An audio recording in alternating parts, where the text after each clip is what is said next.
जय गुरुदेव। आप सभी साधकों का एक बार फिर से मैं अपने YouTube चैनल सिद्धाश्रम मार्ग पर स्वागत करता हूं। और आज जिस विषय को लेकर आया हूं, जो साधना मैं आपके बीच लेकर उपस्थित हुआ हूं, वह साधना बहुत ही श्रेष्ठ साधना और अपने आप में पूर्ण साधना। और आप इस साधना को करें और लाभ उठाएं। जो भी आपकी इच्छाएं हैं उनको पूर्ण करने में समर्थ है यह आप के जीवन में प्रेम का प्रवाह करने में सक्षम साधना। और जो साधना है वह है आज की विशेष चंद्र ज्योत्सना अप्सरा साधना।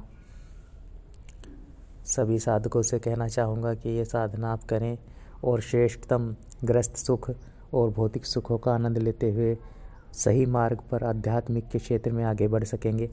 और एक ऐसी सहचरी जो पग पग पर आपके साथ रहेगी, जो हर पग पर आपको विश्वास के साथ में, प्रेम के साथ में पूर्णता प्रदान करेगी ही करेगी, वह है चंद्र ज्योत्सना अप्सरा, जो अपने साधक के हर दुख सुख में साथ रहती है।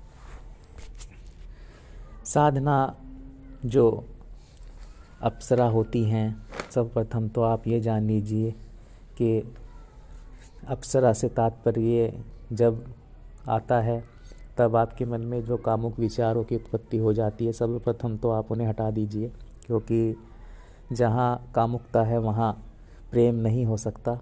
आप इस चीज़ को समझने की कोशिश कीजिए।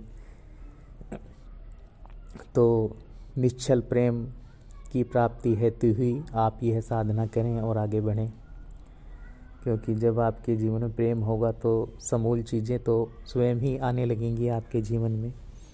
जो भी इच्छा है आपकी, चाहे वह भौतिक जीवन से जुड़ी हुई हो, चाहे वो आर्थिक रूप से जुड़ी हुई हो, किसी भी रूप से, वह यह पूर्ण करती है। आपकी इच्छाओं की पूर्ति करने के लिए ही अप्सराएं आपके जीवन में आती हैं। बाधा और अड़चनों को समाप्त करने के लिए ही अप्सराएं आपके जीवन में आती हैं। एक मंद मंद मुस्कान आपके चेहरे पर स्वयं ही अंदर से एक आनंद का भाव, एक ऐसा आनंद जिसमें आप हर क्षण सराबोर रहेंगे। फिर आपको किसी और की आवश्यकता पड़ेगी ही नहीं। आप अपनी ही मस्ती में रहेंगे कि आपको महसूस होगा कि कोई मेरे पास है हर क्षण हर पल। जब भी कोई तनाव के क्षण बनते हैं तो वह अप्सरा आपकी उन तनावों को समाप्त कर देती है, वह रास्ता दिखा देती है। और नित्य प्रत्यक्ष रूप से और अप्रत्यक्ष रूप से जैसे भी साधक की इच्छा हो वह साधक के समक्ष आती है और अपना सहचर्य प्रदान करती है। तो इतनी जब श्रेष्ठ साधनाएं हमारे पास हैं तो हम क्यों भटकते हैं, क्यों इधर उधर हमारा मन विचलित होता है? ये तब होता है जब हमारे जीवन में प्रेम का अभाव होता है। हमारे जीवन में प्रेम नहीं होता और हम भटक जाते हैं, इधर भी कहीं कहीं भटक जाते हैं, मन इधर उधर हमारा। और इस भटकन को ही समाप्त करने में यह चंद्र ज्योत्सना अप्सरा आप करें और अपने जीवन में मैं ये चाहूँगा कि पूर्णता प्रदान करें, क्योंकि जिस भी साधक ने ये साधना की है वह अपने आप में ही पूर्णता और भौतिक पूर्णता के साथ साथ आध्यात्मिक जो पूर्णता होती है वह प्राप्त कर सका है। और जो रहस्य हैं साधनाओं के, अति विशिष्ट रहस्य जो हैं, वह बताती है अपने साधक को। और कई गुप्त रहस्य होते हैं साधनाओं के, देखे जो हम नहीं जान पाते। और जो क्योंकि अप्सराएं देववर्ग से होती हैं और साधना पद्धतियों के बारे में ठीक वैसे ही मार्गदर्शन करती है जैसे गुरु करता है अपने साधक का, और उसे कई प्रयोग बताती है, कई साधनाएं भी बताती है, ऐसी साधनाएं जो कहीं पुस्तकों में भी नहीं मिलेंगी आपको, और जो हमारे भौतिक जीवन को श्रेष्ठ बनाने में लाभदायक हैं। वह साधनाएं पद्धतियाँ, वह प्रयोग, गुप्त प्रयोग, रहस्य उजागर कर देती है साधक के सामने। और अपनी अदाव से, अपने मुस्कुराहट से, अपने प्रेम वात्सल्य से साधक के चित्त को परिवर्तित कर देती है। सही मायनों में यह साधक को प्रेम करना सिखा देती है कि प्रेम होता क्या है। प्रेम में क्या क्या महसूस होता है, प्रेम क्या है, प्रेम का तात्पर्य क्या है, ये सब कुछ महसूस करने लगता है साधक इस चंद्र ज्योत्सना अप्सरा को शुरू कर देने से ही उसके जीवन में तो परिवर्तन आना ही है। और एक बार इस चंद्र ज्योत्सना का उसके जीवन में अगर आना हो गया तो आप ये समझ लीजिए कि श्रेष्ठता और पूर्णता तो अपने आप ही आ जाएगी उस साधक के जीवन में। तो बाकी जो साधना अप्सराओं के जो लाभ होते हैं वह आपको पता ही है। उम्मीद है कि आप उनके बारे में अधिक ना बताते हुए, क्योंकि सभी को पता है कि अप्सरा साधना के जो लाभ है वह क्या होते हैं, और जो मेन लाभ है वह मैंने आपको बता ही दिया है। बाकी आगे जो साधना पद्धति है उसके विषय में मैं आपको अवगत करा देता हूँ। और ये साधना विधि, पूर्ण साधना विधि आपके सामने रख रहा हूँ। आप साधना करें और लाभ उठाएं।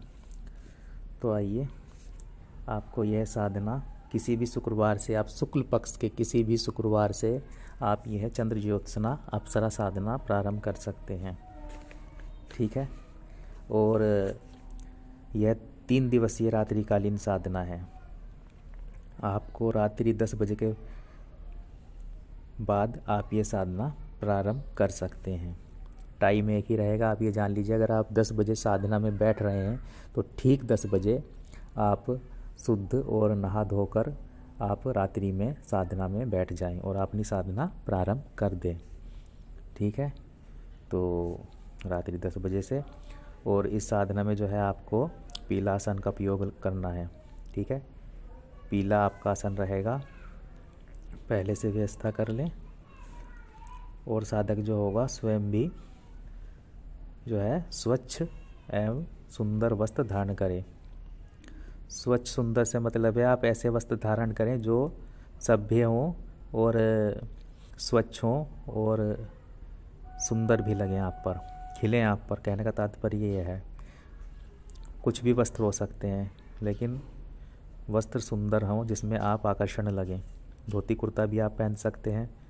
ठीक। कुर्ता पैजामा भी आप पहन सकते हैं जिसमें आप सुंदर लगे, आकर्षण लगे, वह आप वस्त्र पहने।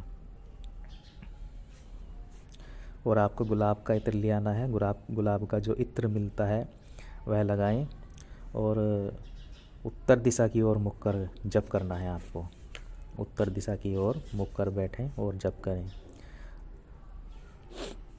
और जो साधना सामग्री इस साधना में लगेगी वह है, आपको इसका जो है पहले से ही इंतजाम कर लेना है साधना सामग्री का। और सिद्ध प्राण प्रतिष्ठित युक्त होनी चाहिए साधना सामग्री। ठीक है। और जो साधना सामग्री होगी, चंद्र ज्योत्सना चैतन्य यंत्र, ध्यानपूर्वक सुने आप। चंद्र ज्योत्सना चैतन्य यंत्र होगा एवं चंद्र ज्योत्सना अप्सरा माला। ठीक। इनकी आवश्यकता आपको पड़ेगी, तो इनका इंतजाम कर लें। और साधना काल में साधक को पूर्ण ब्रह्मचार्य का पालन करना चाहिए। साधना काल कोई भी साधना हो, आप ये समझ लें उसमें पूर्ण ब्रह्मचार्य तो होना ही चाहिए, ताकि आपकी ऊर्जा सही दिशा में जाए, उस साधना में जाए, उस साधना में लगे जो आप कर रहे हैं। और बाहरी चीज़ों का भोजन के रूप में आप इस्तेमाल ना करें। जो भी बाहरी पदार्थ होते हैं उनका सेवन ना करें। स्वयं हो सके तो अपने हाथों से बनाकर जो भी भोजन है सात्विक वह ग्रहण करें, फल ग्रहण करें। और हो सके साधना काल में 1 टाइम भोजन करें। ठीक है ना। तो शुद्धता का ध्यान विशेष रखना चाहिए। अब जब तीसरा दिन आएगा तब आपको एक गुलाब की माला मंगा लेनी है, पहले से इंतजाम करके रख लेना है अपने पास। ठीक है। तीसरे दिन एक गुलाब की पुष्पों की माला आपको अपने पास रख लेनी है। तो आपको जो है एक बाजोट पर सामने, जब आप साधना शुरू करें तो पीले रंग का वस्त्र बिछा दें उस बाजोट पर, चौकी पर, और आप कुमकुम से रंगे चावलों से अष्टदल कमल बनाएं। ठीक है। कमल के मध्य में आप जो चंद्र ज्योत्सना चैतन्य यंत्र आपको रहेगा आपके पास में, उसे स्थापित कर दें। यंत्र पर आप कुमकुम अक्षत तथा इत्र तथा पुष्प चढ़ाएं। ठीक। उसके पश्चात आप घी का दीपक लगाएं। दीपक में भी आप ऐसा काम करें कि कुछ जो इत्र की बूंदें रहेंगी वह डाल दें। जो गुलाब इत्र का इत्र रहेगा उसकी कुछ बूंदें आप दीपक में भी डाल दें और सुगंधित अगरबत्ती का इसमें आप उपयोग करें। इसके पश्चात आप चंद्र ज्योत्सना माला से 3 रात्रि की जो साधना है इसमें आप नित्य 11 माला मत जप करें। 11 माला मत जप करना है आपको।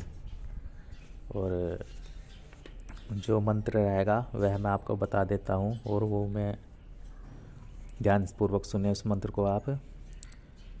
चंद्र ज्योत्सना मंत्र है ओम ह्रीम चंद्र ज्योत्सना आगच्छ ह्रीम फट। मंत्र ओम ह्रीम चंद्र ज्योत्सना आगच्छ ह्रीम फट। मंत्र एक बार और बोल देता हूँ ओम ह्रीम चंद्र ज्योत्सना आगच्छ ह्रीम फट।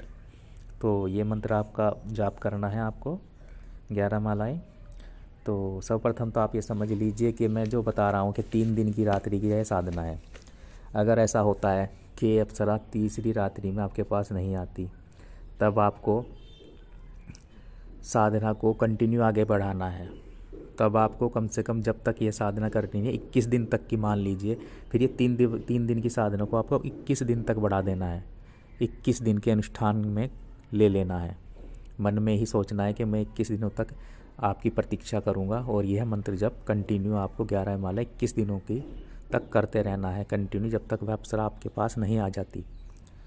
जहाँ तक देखा गया है कि आप पूर्ण समर्पण और विश्वास से अगर साधना करते हैं तो जो साधना काल होता है, जैसे 3 दिन का समय दिया गया है, तीसरे दिन आती ही है अप्सरा आपके पास। लेकिन कुछ चीज़ें हो जाती हैं, कुछ त्रुटियां हमसे हो जाती हैं, कुछ ऐसी चीज़ें होती हैं कि वह उसका आना नहीं होता। कभी कभी अप्सरा भी आपकी परीक्षा लेती है, तो आप इसे आगे बढ़ा लें। यह हर साधना पे लागू होता है। अप्सरा साधना में चाहे वो 2 दिन की हो, 3 दिन की, 4 दिन की, 11 दिन की, तो आप उसे 21 दिन तक का ले लें। ठीक है। तब ये प्रत्यक्षीकरण होगा। और तब भी अगर ऐसा किसी कारणवश हो ही जाता है कि ना ही हो, तब भी यह आपके समक्ष जीवन में आती ही आती है अपने सही टाइम पर। आपकी जब सही ग्रह दशा चलती है तब इसके जो प्रभाव होते हैं साधना के, वे अपना आप दृष्टिगोचर आपके जीवन में होने लगते हैं और आपको एहसास करा देती है कि हाँ मैंने साधना की थी, यह उसी का प्रभाव है। ठीक। तो आप अपनी साधना को व्यर्थ ना समझें। वो किया गया मंत्र जप, वो की गया आपका परीक्षक जो भी मेहनत होती है वह रंग लाती है। तो विश्वास पूर्वक इस साधना को करें। और जब एक बात का ध्यान रखें, जब आपका मंत्र पूर्ण हो जाए तब आप नित्य मंत्र समाप्त होने के बाद में माला को यंत्र के ऊपर ही रखें। ठीक है। और तीसरे दिन जब अप्सरा प्रत्यक्ष हो आपके सामने, तब वह जो गुलाब की पुष्पों की माला होगी उसको पहना दें। आपको उसके गले में धारण करा देनी, पहना देनी है। और साधना समाप्ति के अगले दिन यंत्र तथा माला नदी में प्रवाहित कर दें। किसी बहते हुए स्वच्छ जल में आप प्रवाहित कर सकते हैं। ठीक है ना। उसके बाद में आपकी ये साधना पूर्ण हो जाती है, चंद्र ज्योत्सना अप्सरा साधना। और आपके जीवन में एक ऐसी सहचरी, एक ऐसी प्रेमिका आप प्राप्त कर लेते हैं, फिर किसी और की आपको आवश्यकता होगी ही नहीं। इस धरा पर तो महसूस होगी नहीं, क्योंकि एक ऐसी जीवन संगनी, एक ऐसी प्रेमिका जिस पर आप आंख बंद कर विश्वास कर सकते हैं, जो केवल और केवल आप ही की होगी, आप ही की होकर रहेगी, आप ही का बारे में सोचेगी, हर क्षण हर पग आपके साथ। चंद्र ज्योत्सना ऐसी विलक्षण साधना पूर्ण करें और जीवन में पूर्णता प्राप्त करें, स्वयं आगे बढ़ें। मेरा यही उद्देश्य है कि आप पूर्णता प्राप्त करें जीवन में, अपने किसी पर निर्भर ना हो, स्वयं सिद्ध बने। जय गुरुदेव, जय गुरुदेव। निखिलेश्वर जी महाराज की जय हो।